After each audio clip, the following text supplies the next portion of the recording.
প্রিয় দিন দরদি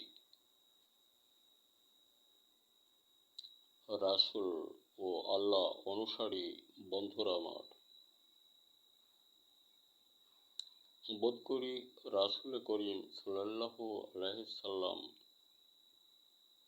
ওনার দলভুক্ত ইসলামকে মুসলমানকে বলেছিলেন,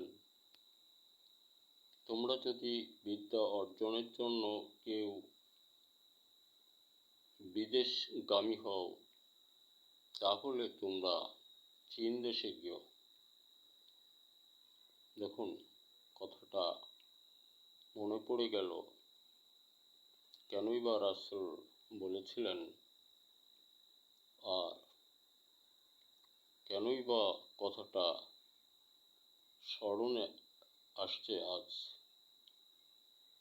এটা আমাদের দৈনন্দিন জীবনের একটা বিষয়। তাই বিষয়গুলি খতিয়ে দেখার জন্য দেশময় হুজুরদেরকে অনুরোধ করছি। ধন্যবাদ।